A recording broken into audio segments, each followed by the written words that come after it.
is a wet, damp Wisconsin morning. Unlike last year when we had severe drought, this year we have the opposite problem. We've been getting so much rain. But anyways, I'm at my in-laws now and it's time to go check on the horses. I got everything loaded up and I will meet you over there.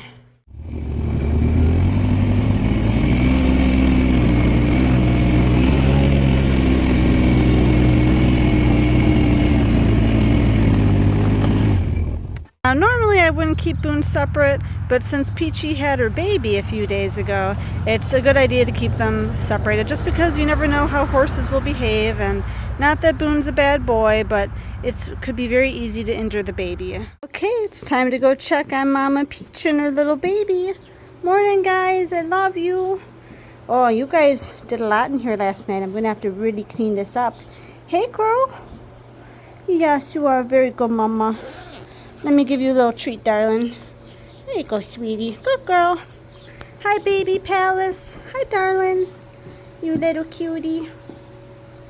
Hi, sweetheart. So you might notice that she has a little bit of a scab on her forehead. And it's kind of a long story how that happened already just in her few days of life. But I will make another video answering all those questions. Hello, Miss Peach. So Peachy is an 11-year-old registered American Quarter Pony mare, and then this is her first foal, and she is a filly and her name is Palace. Hi, sweeties. All right, so next I'm going to clean up their stall and give them some more food, and then I will be back to give you some more updates. Aw, I got Mama and Baby's area all cleaned up now, and I gave Peachy some more hay. Next thing I'm going to do is go get some fly spray, and then I'm also going to go clean up Mr. Boone's little area. It's hard to believe they made that much waste in a little space like that, but oh well, they're worth it. Alright, next I'm going to spray Peachy down with some fly spray, and although my vet cleared basically any kind of topical fly spray to use, I don't know, in this early stage it might just be me being paranoid, but I don't like to use harsh chemicals, so lately I've been using this fly spray and it's been working pretty good. So I'm just going to go apply some of this onto Peachy. I have their fan on, but it's a typical humid, really buggy Wisconsin day, so I'm going to help her out a little bit more. And if I have to, I'll put her fly boots on. She also does have a really nice fly sheet too, but with her nursing, I just don't want to do anything that would like interfere with their bond, so I'm going to wait for that. But for now, just this. Hi, guys. Yeah. Hi, Miss Peach. Good girl, darling.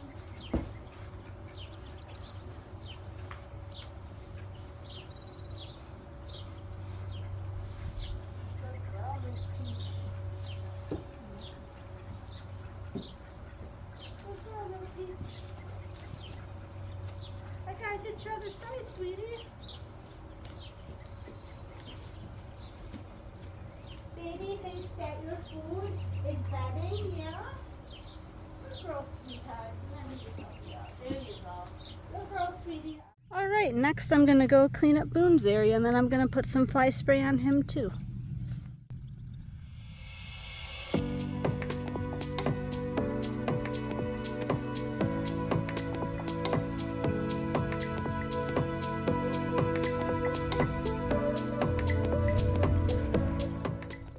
So one of the feeding things I use with Boone is I just use a water tank that I no longer need.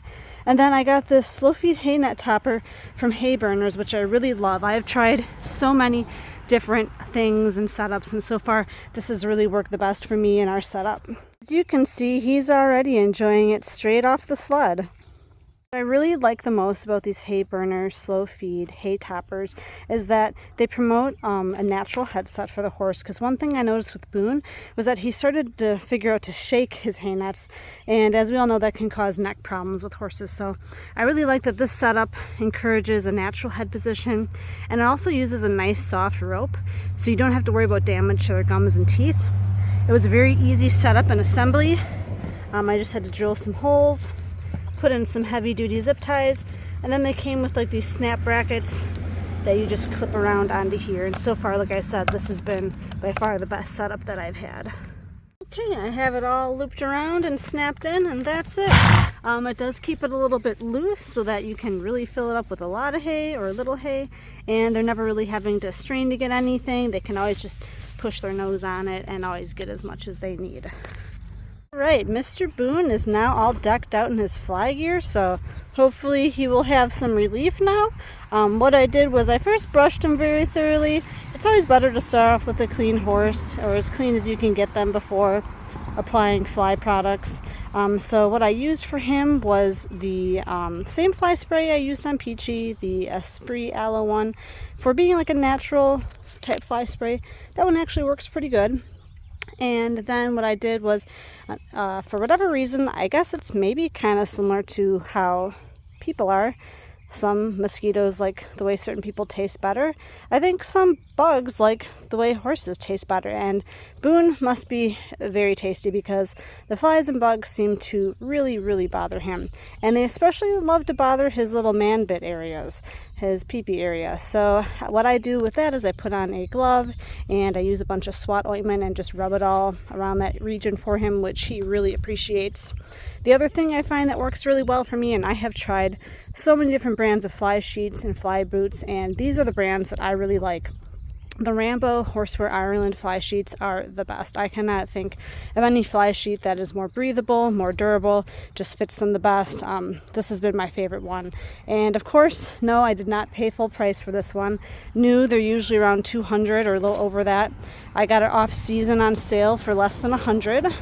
And then the next things that I swear by are the Cashel, however you say it, fly boots. I found that those seem to just fit my horses the best. They seem to be the most durable. But I have found, for whatever reason, the gray Cashel fly boots don't seem to last as long as the colored ones. So that's what I use. And then today the face flies and black flies and gnats and stuff aren't so bad, but when I do use a fly mask, I found that I really like the Shires brand the best. But for today, I just used some of the aloe Espree wipes on his face and then put some SWAT on the outside of his ears. So he is much happier now, aren't you, buddy? Okay, so this was the fly mask I was talking about before, and I have tried dozens and dozens of different kinds, and I like some better for different reasons than others, but the Shires Ultra Fit Fly Guard Pro fly masks I have found fit my horses the best. It has a cool feature on the inside. It has a bunch of like fleece padding, and the way that it's designed is it doesn't come anywhere near my horse's eyes, so I don't have to worry about it rubbing on their eyes. It's very comfortable, easy to clean, and I also prefer around the face and eye area like a really fine thin mesh like this. I do like the Cashel ones as well, but I just like being able to see my horse's face and their eyes, and that's why I prefer the thinner, more see-through mesh like that. And then I always get fly masks with ears, just because where I am in Wisconsin, the black flies love to attack the horse's ears, and if you're by any kind of like moving water, which we have DNR land behind my in-laws' place, and there's like a stream and stuff, you will have those. So they just are vicious against the horse's ears, and this is the only thing I find that actually deters them and gives the horses some comfort. So yep, that is my top pick for a fly mask.